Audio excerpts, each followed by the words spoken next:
One piece அனிமியில் இருக்க devil fruit வந்து பார்த்தீங்கன்னா அதை சாப்பிட்ற யூசருக்கு நல்ல பவர்ஃபுல்லான எபிலிட்டியை கொடுக்கும். அதுக்கு பதிலாக ரிட்டர்னில் அந்த யூசர் ஸ்விம் பண்ணுற எபிலிட்டியை பறிச்சிடும். ஆனால் சில டைம் இந்த டெவில் ஃப்ரூட்ஸே சில மொக்கையான பவர்ஸை கொடுக்கும். அப்படி மொக்கையான டெவில் ஃப்ரூட்ஸை வச்சுக்கிட்டுமே நல்லா ஸ்ட்ராங்காக இருக்க சில பவர்ஃபுல் கேரக்டர்ஸை பற்றி தான் நம்ம இன்னைக்கு வீடியோவில் பார்க்க போகிறோம். நீங்கள் பார்த்துருக்கிறது வீப் டிவி. அப்புறம் சேனலில் பார்க்குற புது வீப்ஸ் யாராவது இருந்தீங்கன்னா மறக்காமல் அந்த சேனலுக்கு ஒரு சப்ஸ்கிரைப் பண்ணிடுங்க. அப்போ தான் நம்ம போடுற வீடியோஸ்லாம் அவங்களை வந்து சேரும். வாங்க வீப்ஸ், டைம் வேஸ்ட் பண்ணாமல் வீடியோக்குள்ளே போயிடலாம். இந்த வீடியோவில் நம்ம எந்த கேரக்டர்ஸையும் ரேங்க் பண்ண போகிறதில்ல. அதுக்கு பதிலாக அவங்க பவர்ஸை தான் டிஸ்கஸ் பண்ண போகிறோம். அதை ஞாபகத்தில் வச்சுக்கிட்டு நம்ம இந்த வீடியோவை பார்க்கலாம். நம்ம ஃபஸ்ட்டு பார்க்க போகிற டெவில் ஃப்ரூட் வந்து கியமோனோட டெவில் ஃப்ரூட்டான ஃபுக்கு ஃபுக்கு நோமி. இந்த டெவில் ஃப்ரூட்டோட பவர் வந்து கியமோனை சில உயிரில்லாத பொருட்கள், அதாவது சில ஆப்ஜெக்ட்ஸு அப்புறம் இன்அனிமேட் பொருட்களை ட்ரெஸ்ஸை மாற்ற வைக்கும். கியமோன் வந்து பார்த்தீங்கன்னா சில கல்லையோ இல்லை லீவ்ஸையோ வச்சு மற்ற எல்லாருக்குமே ட்ரெஸ்ஸு கொடுத்துட்டு இருப்பான்.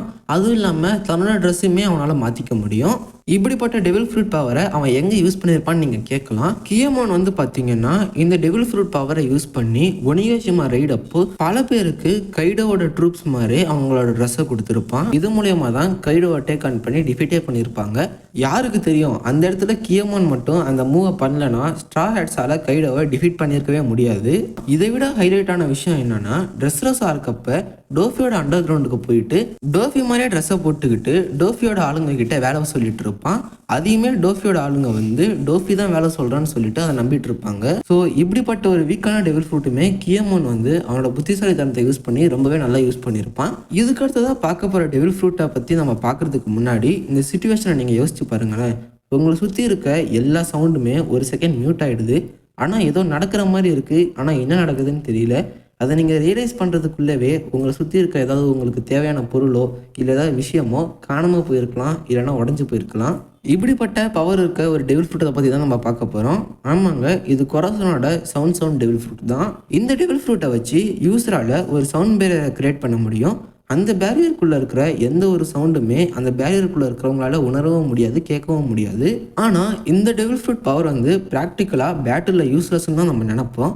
ஆனால் உங்கள் யாருக்காவது ஞாபகம் இருக்கா, ஓபே நோமியை திருடுறதுக்கு முன்னாடி கோரசான் பண்ண மூவ்ஸ் எல்லாம்? அந்த இடத்துல வந்து பார்த்தீங்கன்னா கோரசான் வந்து அந்த வீட்டை சுற்றியுமே அந்த சவுண்ட் பேரியரை போட்டுருவான். அதுக்கப்புறமா லைட் ஆஃப் பண்ணுறதுக்காக பல்ப் உடைப்பான். பட் ஆனால் சவுண்டு யாருக்கும் கேட்காது. எல்லோரும் கரண்ட் போயிருக்கு இல்லை வேறு ஏதாவது விஷயம்னு தான் நினைப்பாங்க. அதுக்கப்புறம் கொரசான் உள்ளே போயிட்டு மற்றவங்களை சாவடிக்கிறதா இருக்கட்டும், இல்லை அந்த டப்பாவை திறந்து அந்த டெவில் ஃப்ரூட்டை திருடுறதா இருக்கட்டும், உள்ளே யாருக்குமே சவுண்டு கேட்காது. அந்த சீனே பார்க்குறதுக்கு ஏதோ ஃபாஸ்ட் பேஸ்டு ஆக்ஷன் மூவியை பார்க்குற மாதிரி தான் இருக்கும். இது கூடவே கொரசனோட கடைசி தருணத்தில் லாவை காப்பாற்றுறதுக்காக லா இருந்த டப்பாவை சுற்றி அந்த சவுண்ட் பேரியரையும் போட்டு வச்சுருப்பான். லா என்ன தான் அழுதாலுமே லா பேசுகிறது வெளியே இருக்கவங்களுக்கு கேட்காது. ஆனால் கொரசான் பேசுகிறது மட்டும் லாக்கு கேட்கும். இப்படி ஒரு ப்ராக்டிக்கலாக யூஸே இல்லாத ஃப்ரூட்டை இவன் சூப்பராகவே யூஸ் பண்ணியிருப்பான்.